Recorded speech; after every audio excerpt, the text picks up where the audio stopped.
talk to you about the Bonita Springs Historic Cemetery, which is located at the corner of Bonita Beach Road and what is now called Imperial Parkway.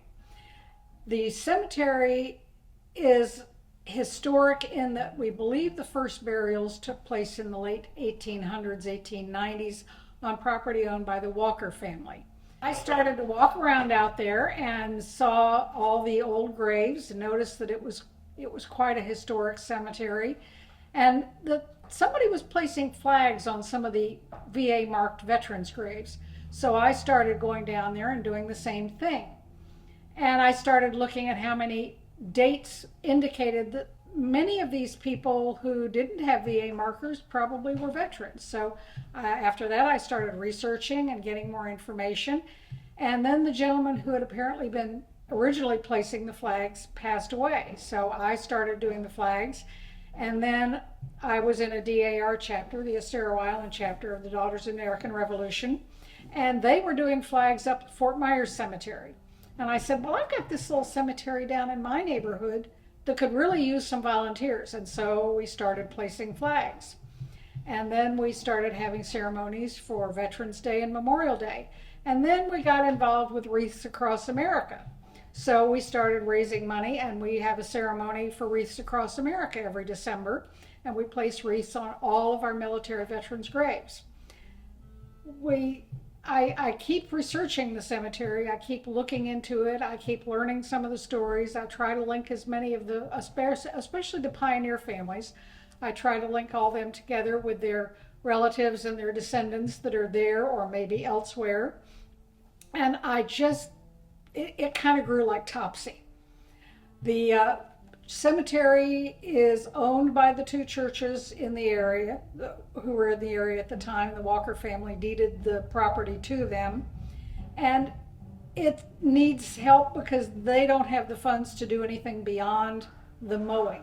We have groups that come over from the Lake Park, Palm Lake Resort, and they come over. I call them my Tuesday people. They come and do work on Tuesday because that's dumpster day. And they have been working very hard to keep the place nice. But of course, during summer, they are all out of town. They've all gone back north. Some of them will be back soon, and I'll see them back down there again. The Boy Scouts have several Eagle Scouts that have been coming down and doing some projects, which has been great because some of my veterans markers that have sunk below ground and been hidden are now picked up and now look pretty good. Even though they were intended to be at ground level, they couldn't stay that way because they kept getting mowed over.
So I do continue to research as best I can stories about the people who are buried in the cemetery, trying to verify if any of the other ones are actually military veterans we didn't know about.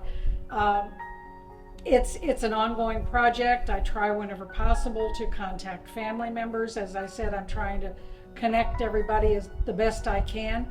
And then I also try to keep track of some of the more interesting stories about the cemetery. One of my favorites is the little grave of Amanda Curry. It has a homemade marker. Looks like it was made of concrete. And it drew me because the marker was written that she had been born. And it just kind of grabbed me as being, really genuine. And then I found out that after she passed away, her husband moved over to Glades County, and when his second wife died, he made her exactly the same marker with exactly the same wording, which I thought was extremely touching. And an interesting aside about Amanda Curry, her maiden name was Hicks, and her parents are buried there. Now, I had always heard the rumor that we have a Civil War veteran buried there, and the only one whose dates would fit would be her father, John Hicks, but I can't verify an actual service for him. He would probably, since he was from North Florida, have been in the Confederate Army, but I can't verify him. I can verify another John Lee Hicks from another part of North Florida, but not him. So we'll just go with the legend that there may be a Civil War veteran buried there.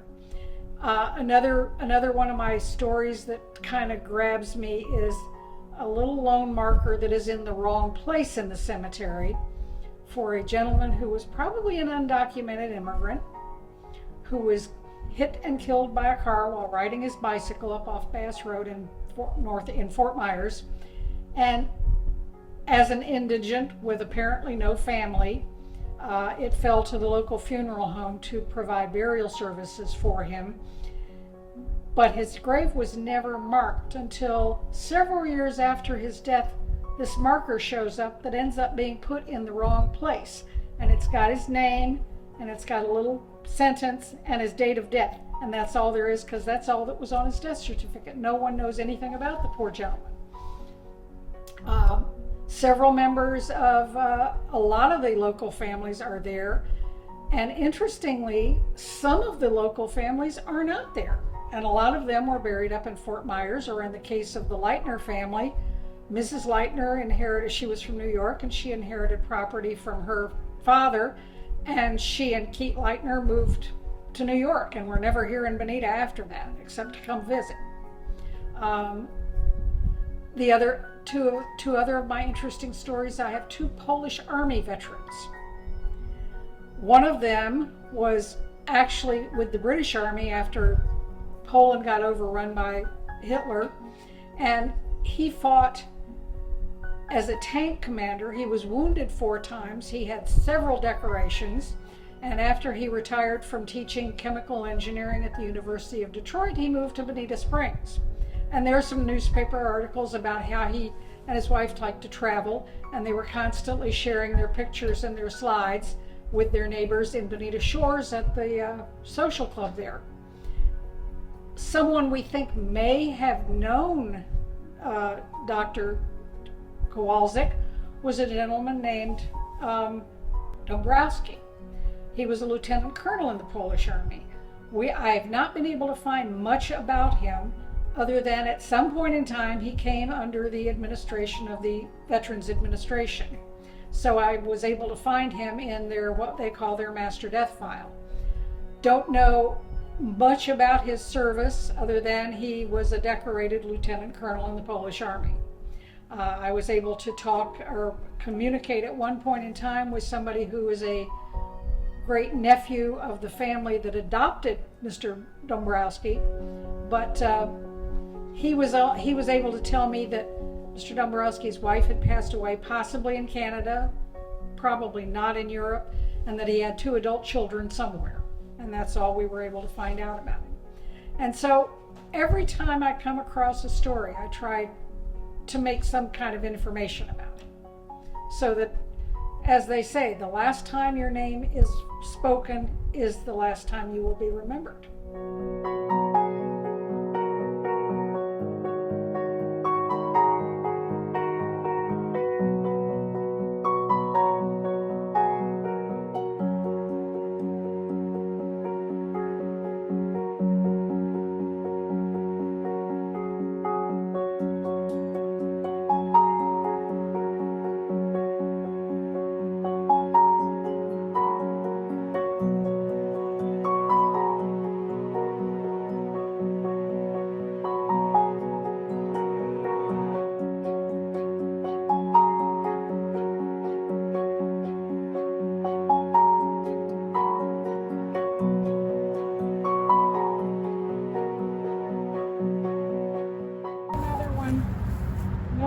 my veterans is here who never got a marker. I asked the cemetery, I asked the funeral home, and they told me, well, she never asked for one.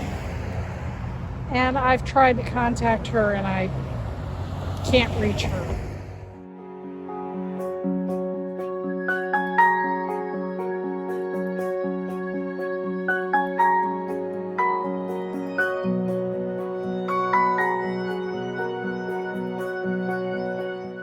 These boys were killed in a car accident. They didn't live here.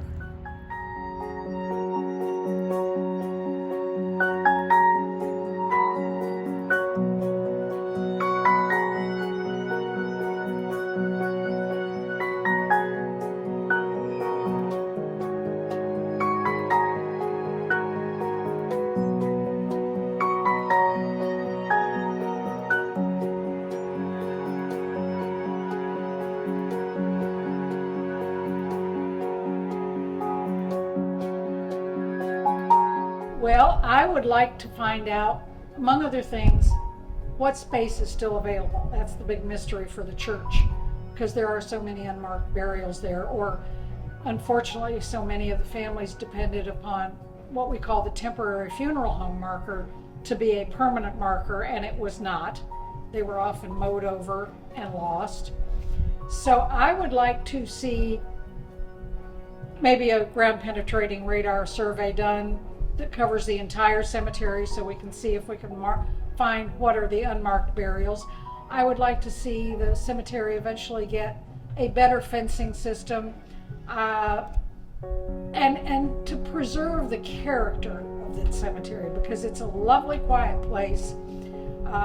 There have been damage to a lot of the trees over the various hurricanes. Some of them probably need help, and many of them we are afraid will eventually have to come down, and maybe we can get some trees planted in their place. I kind of think it would be nice that even though part of the drive is brick paved, I'd like to see the entire drive brick paved. I'd like more people to be aware it's there. A lot of people say, where is that? They drive by it every day, but they never really notice it. You know, and it's like I said, this is history. This is part of the story of Bonita Springs. These people lived here. They worked here. They had families here. They died here. And so it's kind of like, this is part of our history. We need to, and you know, if I can get some more of the old families to tell the stories, and maybe even one of these days we can do a cemetery tour and kind of tell these stories, get the people interested, get the people to know that, you know, that this place deserves to be kept.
this is important because this represents history of the area. It represents the families who lived here, worked here, died here. A lot of people don't think it's important, that it's always the responsibility of the families, but in a lot of cases, these families are gone. They're long gone. And there's nobody here to continue honoring them. And of course, one of the sayings is, you're remembered until the last time your name is spoken.